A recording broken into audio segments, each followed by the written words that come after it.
ನನ್ನ ಪ್ರೀತಿಯ ವೀಕ್ಷಕ ದೇವರುಗಳಿಗೆ ಎಲ್ಲರಿಗೂ ನನ್ನ ಪ್ರೀತಿಯ ನಮಸ್ಕಾರಗಳು. ವೀಕ್ಷಕರೇ,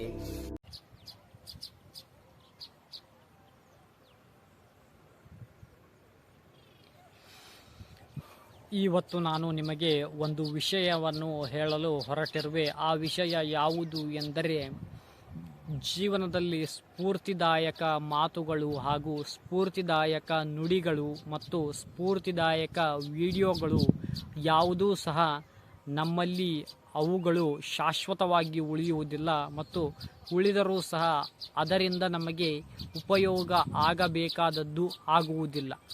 ನಾವು ಜೀವನದಲ್ಲಿ ಶಿಸ್ತನ್ನು ಪಾಲಿಸಬೇಕು. ಶಿಸ್ತಿನಿಂದ ಮಾತ್ರ ಸಾಧ್ಯ ಏನಾದರೂ ಸಾಧನೆಯನ್ನು, ಉತ್ತಮವಾದಂತಹ ಸಾಧನೆಯನ್ನು ಸಾಧಿಸಲು ಶಿಸ್ತು ಮುಖ್ಯ. ನೀವು ಪ್ರತಿಯೊಬ್ಬರೂ ಸಹ ಯಾವಾಗಲೂ ಶಿಸ್ತಿನಿಂದ ಇರಿ. ನಿಮ್ಮ ಮಾತುಗಳು ಸಹ ಅಷ್ಟೇ ಶಿಸ್ತುಬದ್ಧ ಕ್ರಮವಾಗಿರಲಿ.